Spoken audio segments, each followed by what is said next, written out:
केरल की सुंदरता और संस्कृति लोगों को इतना प्रभावित करती है कि इसे भगवान का अपना देश कहा गया है। केरल आने वाले पर्यटक यहाँ के वातावरण और संस्कृति से इतना घुल मिल जाते हैं कि जाते हुए उनका दिल यही रह जाता है। इस वीडियो में हम दक्षिणी भारत के इस खूबसूरत प्रदेश का टूर करवाते हैं। अगर आप केरल की संस्कृति और परंपराओं को करीब से देखना चाहते हैं तो आपको यहाँ जरूर आना चाहिए। आप अपने टूर की शुरुआत कोच्चि से करें। यहाँ आप हवाई जहाज से, ट्रेन से बाय रोड देश के किसी भी भाग से पहुंच सकते हैं। यदि आप बाय ट्रेन आ रहे हैं तो एर्नाकुलम में आना पड़ेगा। कोच्चि, जिसे कोचीन भी कहा जाता था, भारत के केरल राज्य के एर्नाकुलम जिले में स्थित एक बड़ा बंदरगाह शहर है। कोच्चि राज्य का दूसरा सर्वाधिक जनसंख्या वाला शहर है।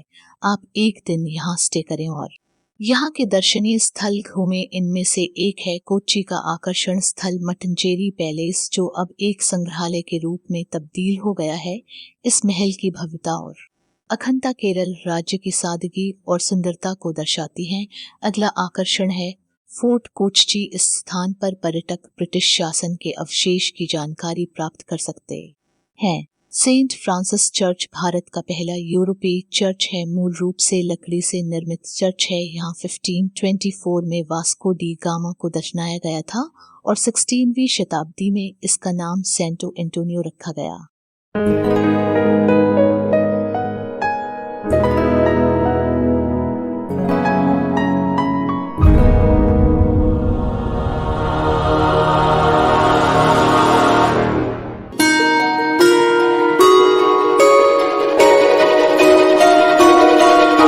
चीनी मछली पकड़ने के जाल यहाँ का एक और आकर्षण है। मछली पकड़ने का यह तरीका भारत में असामान्य है और इस क्षेत्र के लिए लगभग अद्वितीय है, क्योंकि इसे चीनी खोजकर्ताओं द्वारा पेश किया गया था जो 14वीं शताब्दी में वहां पहुंचे थे। दरअसल शहर के नाम कोच्चि की एक व्याख्या को चिन्ह है, जिसका अर्थ है चीन की तरह। पुर्तगाली, डच, अंग्रेज और चीन के अतिरिक्त यहाँ पर जू अर्थात यहूदी लोग भी रहते थे। उनके द्वारा बसाया गया एक टाउन भी था जो जू टाउन के नाम से जाना जाता है। ये इलाका पुराने समय की खूबसूरती और 16वीं सदी में बने परदेसी सिनेगोग के लिए जाना जाता है। सिनेगोग लेन और जू टाउन रोड के आसपास बनी पुराने ढंग की दुकानों में पुरानी एंटीक और नक्काशी वाली चीजें मिलती हैं। ये दुकानें संग्रह करने लायक विंटेज चीजों, केरल की कलात्मक वस्तुओं और खुशबूदार मसालों के लिए भी मशहूर हैं। खुले में बने आरामदेह कैफे और खाने पीने की कलात्मक दुकानें इनमें से कुछ ऐतिहासिक इमारतों में भी हैं। कोच्चि घूमने के बाद अक्सर लोग मुन्नार के लिए निकलते हैं। अक्सर लोग मुन्नार, थेक्कडी, एलप्पी और वापस कोच्चि तक का ट्रिप बनाते हैं। हम आपको रिकमेंड करते हैं कि इसमें एक दिन और जोड़ ले। इस प्रकार आप एक बहुत ही सुंदर वाटरफॉल को देख सकते हैं। ये जगह है अथिरापल्ली। यहाँ केरल का सबसे बड़ा जलप्रपात है, जिसकी ऊंचाई 80 फीट है। इसको अथिरापल्ली जलप्रपात कहते हैं। बाहुबली फिल्म के बाद ये बहुत प्रसिद्ध हो गया, तब से लोग इसे देखने जाने लगे। यदि आप 5 दिन का प्लान करें तो कोच्चि से पहले आप अथिरापल्ली जाएं, वहां एक नाइट स्टे कर अगले दिन मुन्नार जाएं। अथिरपल्ली से मुन्नार 140 किलोमीटर है। ये आप 4 घंटे में कवर करते हैं। बाय रोड करीब 3 घंटे लगते हैं। सफर बहुत ही सुंदर है। रास्ते में 2 वाटरफॉल पड़ते हैं। पहला वाटरफॉल है चियापारा वाटरफॉल,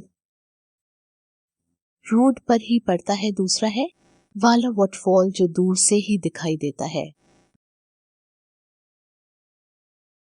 मुन्नार समुद्र तल से लगभग 1600 मीटर ऊपर पश्चिमी घाट पर्वत श्रृंखला में स्थित है।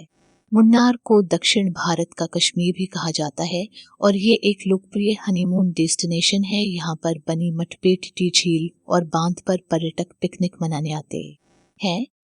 यहाँ से चाय के बागानों का मनमोहक दृश्य नजर आता है। यहाँ पर पर्यटक बोटिंग का भी आनंद ले सकते हैं।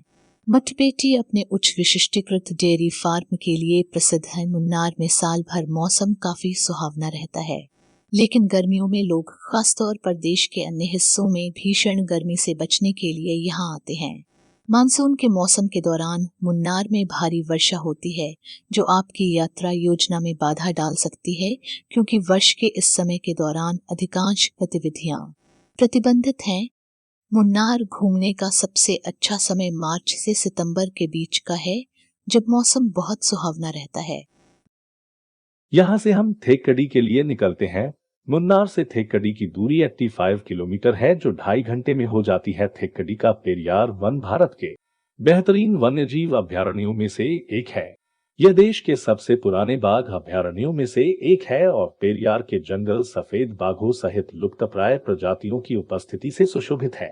यहाँ पेरियार झील है। यहाँ पर्यटकों के पास बोटिंग से लेकर ट्रेकिंग जैसे कई विकल्प हैं। यदि आप थोड़े अधिक साहसी हैं तो आप बांस राफ्टिंग भी कर सकते हैं। पेरियार में बांस राफ्टिंग 2 स्लॉट में उपलब्ध है, पूरा दिन और आधा दिन। यहाँ आपको ट्रैकिंग ट्रेल्स भी मिलते हैं। Guided day track Periyar tiger trail एक साहसिक ट्रैकिंग है, 4 किलोमीटर की दूरी तय करता है, 2.5 घंटे तक चलता है, 6 समय स्लॉट में पेश किया जाता है। दलदली घास के मैदानों से घिरे नम पर्णपाती और सदाबहार जंगलों से युक्त अविश्वसनीय परिदृश्य के माध्यम से चलने वाली पटडंडी के माध्यम से चलना प्रकृति के कई वैभव को देखने का एक दुर्लभ अवसर प्रदान करता है।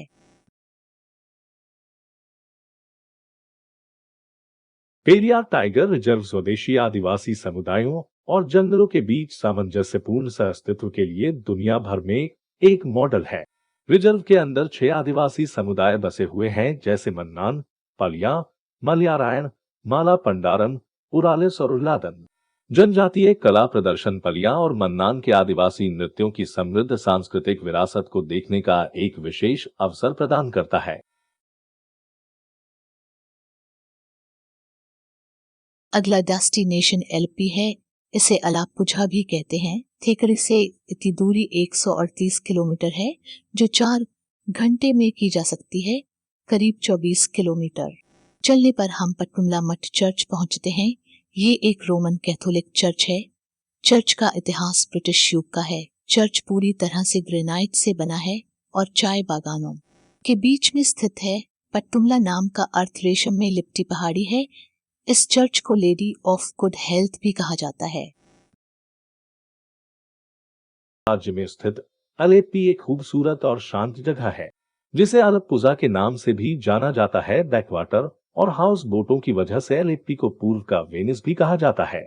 यह शहर कोच्चि से 53 और त्रिवेंद्रम से 155 किलोमीटर दूरी पर स्थित है।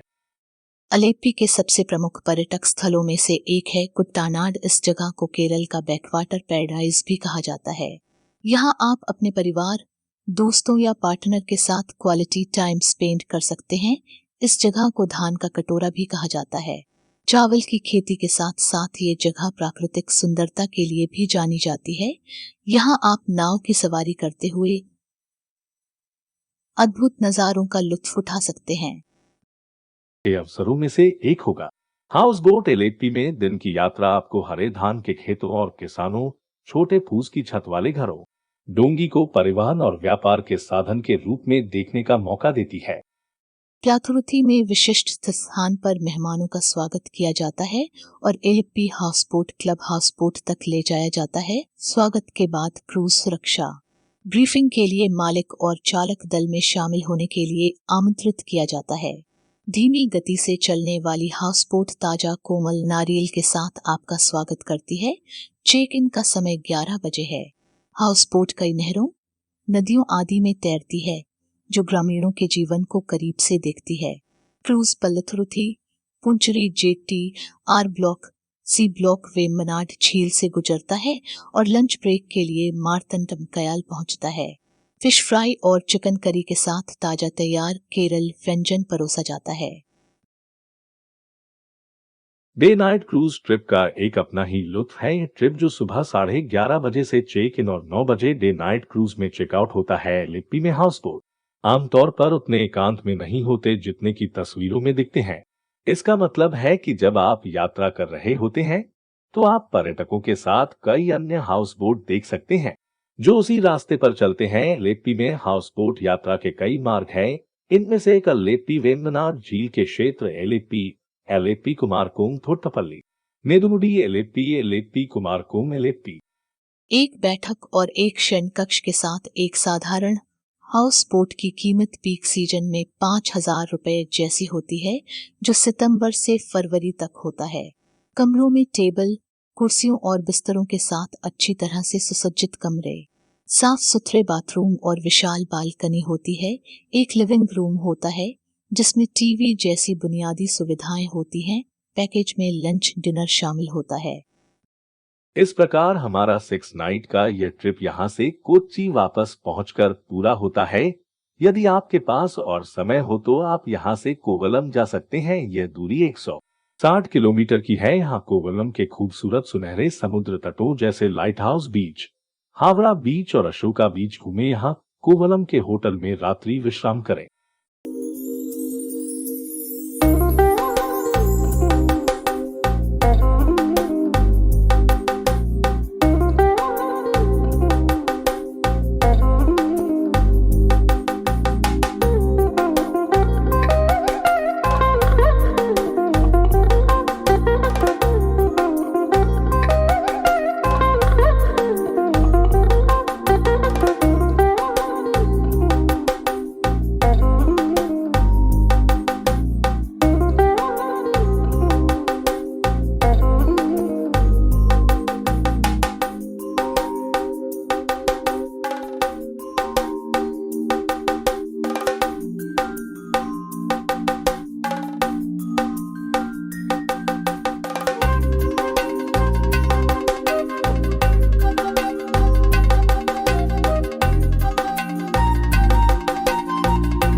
अगले दिन तिरुवनंतपुरम जा सकते हैं, जो केरल की राजधानी है। ये दूरी 18 किलोमीटर की है, जहां आप श्री पद्मनाभ स्वामी मंदिर, कुथिरामलिका पैलेस संग्रहालय, नेपियर संग्रहालय, श्री चित्रा आर्ट गैलरी, प्राणी उद्यान, विज्ञान और प्रौद्योगिकी संग्रहालय, कनकन्नू पैलेस, तारामंडल के दर्शनीय स्थलों की यात्रा के लिए जाते हैं। एक रात यहाँ रुककर अगले दिन आप कन्याकुमारी जा सकते हैं।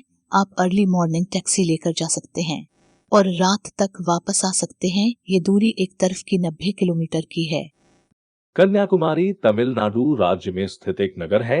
यह भारत की मुख्य भूमि का दक्षिणतम नगर है। यहाँ से दक्षिण में हिंद महासागर, पूर्व में बंगाल की खाड़ी और पश्चिम में अरब सागर है। इनके साथ सटा हुआ तट 71 किमी तक विस्तारित है। समुद्र के साथ तिरुवल्लुवर मूर्ति और विवेकानंद स्मारक शिला खड़े हैं।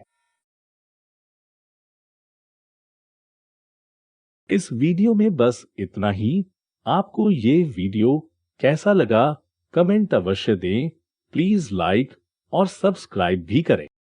Thanks for watching.